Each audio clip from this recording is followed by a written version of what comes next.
Hi, I'd like to start by asking you all to say 5 words. Open talent in young people. After me. Open talent in young people. Why not? When Kennedy made his why not speech, he talked about why is it that as our knowledge increases, so our ignorance unfolds. And at the Foyer Federation, over the last couple of years, we've been exploring that concept as a story. It's a story about young people's talents, about why is it that we possess so much knowledge about talent, human achievement, and human potential, but seem ignorant about how to apply that knowledge to those young people who face challenges and struggles to become independent adults today. So I thought, let's try and explore that story with you. We're in a theatre, it's a beautiful theatre, so why not explore the story of talent in a theatrical kind of way? So I'm going to try and do a little play for you with 2 bags, because I know you're wondering, why has he come on with 2 bags? And like every good performance, I'll put this down, every good performance, we have a protagonist, bag number 1. And our protagonist represents young people. At the turn of the century, we invented the concept of young people. We used to be children, and then we were adults. But then this emerging thing of emerging adult developed. And some young people in emerging adulthood, develop the skills, the resources, and the opportunities by which they become adults. But some young people don't. This bag represents the young people who don't. And that bag is full of potential. Then we have the antagonist. Every good story needs that kind of Darth Vader-like character who's full of, really amazing ideas and skills, but somehow has this view of the world which harms other people. We are the antagonist. Our society has become the antagonist, this bag. And why is that so? Because this bag is full of advantage thinking, which is good. We develop advantages. We have knowledge about goals, aspirations, skills, resources by which we thrive in our lives, and that's good. But unfortunately, this bag has perfected something else in it, something called disadvantaged thinking. And the concept of disadvantaged thinking is that when we look at these young people, we kind of see them as problems. And disadvantaged thinking labels them. We say they're homeless, they're criminals, they're drug addicts, they're care leavers. And then we try to focus on those problems. And we apply very kind of low-level thinking to solve those problems. So that at best, those young people can cope with those problems for the rest of their lives. At best. What we don't do is look at their higher needs. What we don't do is apply our advantage thinking so that they can develop advantages so that they can thrive like us. And that creates the conflict of this story. Disadvantaged thinking is creating a conflict. As more young people in our society, as we evolve, become so-called problems, disadvantaged thinking cannot cope or solve those issues. And this creates the climax of the story. Today, around the world, there are at least 81 million young people who are unemployed. There are probably 3 times as many young people who are struggling in one way or another to make a transition into adulthood. We are a planet of diminishing resources, as we've heard today. And yet, we have this untapped wealth of potential that we are not using. We are increasingly an aging population that needs the role of young people in society. And yet, we have these young people who we are not engaging in our society. What will happen if we don't make a breakthrough in our thinking? What will be the resolution of this story? If we want to open talent in young people, My suggestion is that we start by thinking, how did we get to where we are in terms of the talents in this room? What stories have we undergone? I'll use mine as an example, since I'm up here. My earliest memory of childhood is going to a speech therapist because I was born with a stammer. My second memory of childhood is going to remedial classes because I couldn't write or read. My third memory of childhood is being so scared and not having any confidence, I couldn't even put my hand up in the classroom to go to the toilet. How on earth did I get from there to here? Not through any superhuman effort of myself, but because my parents removed me from an environment where I was going to fail. By the age of 8, I was going to be a failure in education, and put me in a different environment where I could grow my skills, my resources, and find those opportunities in life. And that story gives me 3 important lessons. First of all, my parents invested in advantages.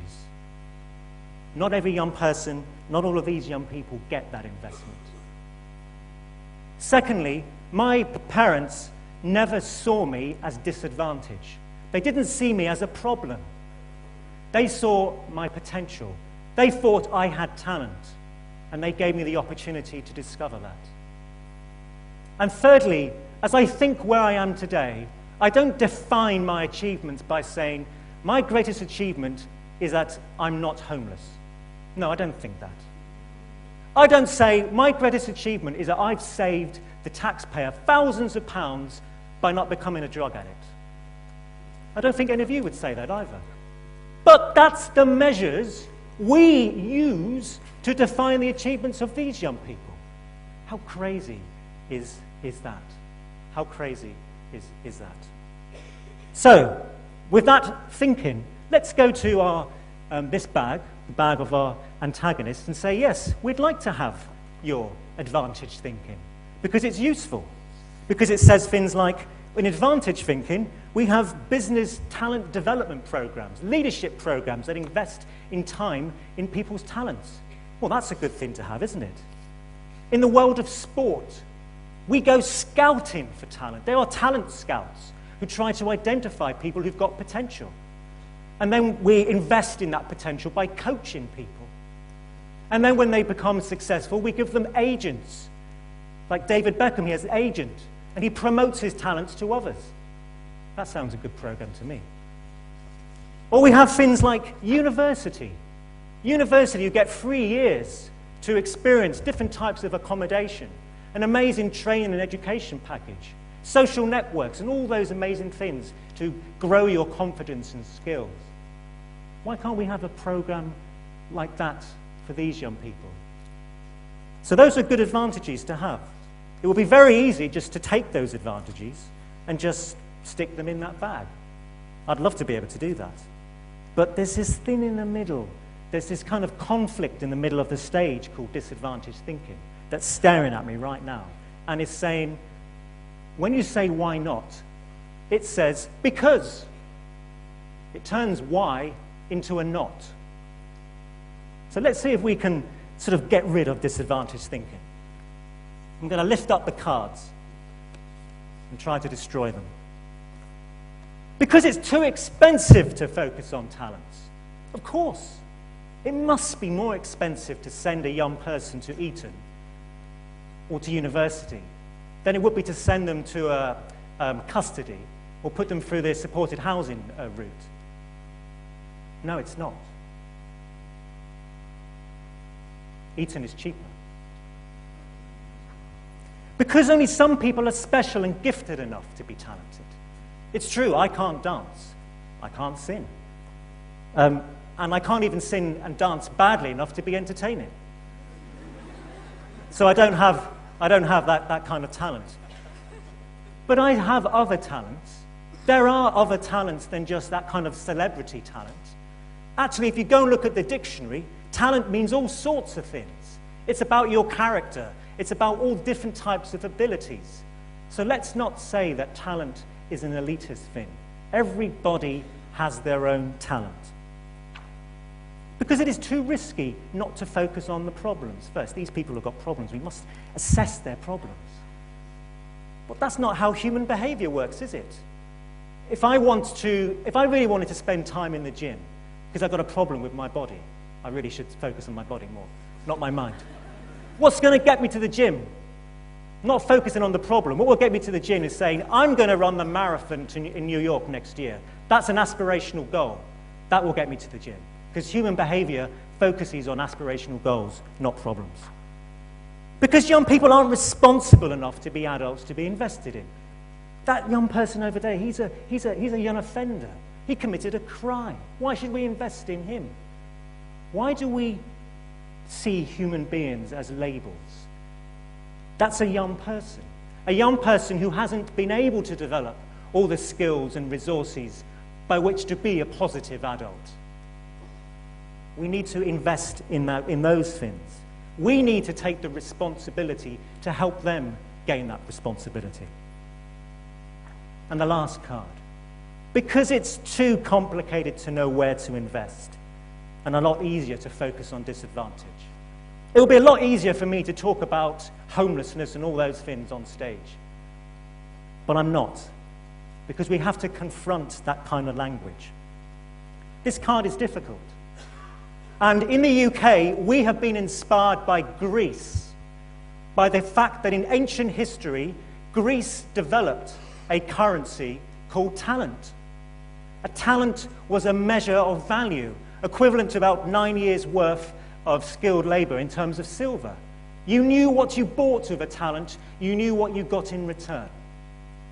And with that idea, in the United Kingdom, we've been thinking, why can't we develop our own currency of talent so people know what to invest in for young people?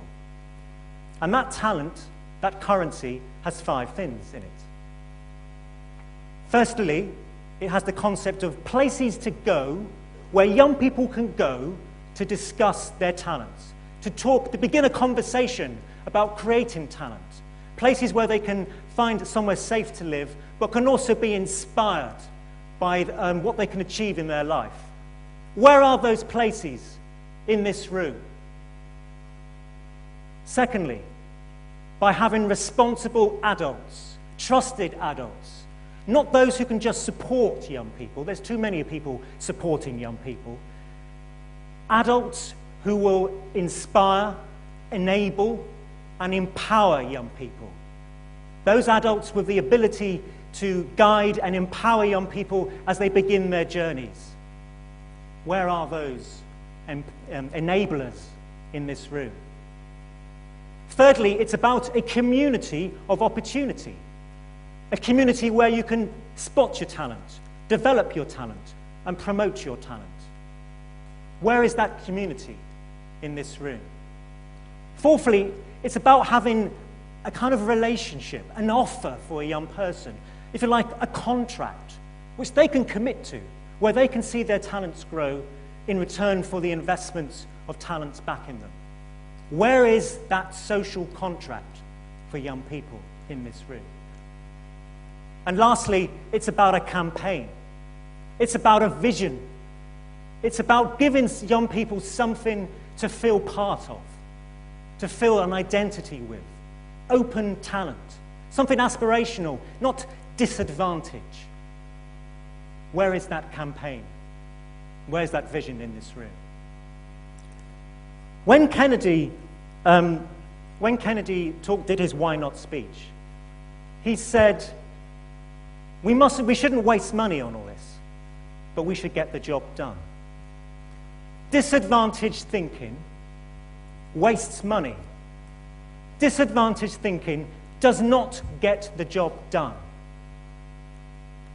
And that's why I want to put these cards in that bag. I can't do it, though. You can. Greece can. Europe can. The world can. If you want to make a change, a transformation in human thinking on this planet. And so, I say to you, change the t-shirt. Open up your hearts. Open up your language to something different. Open up your talents to open young people's talents. Thanks very much.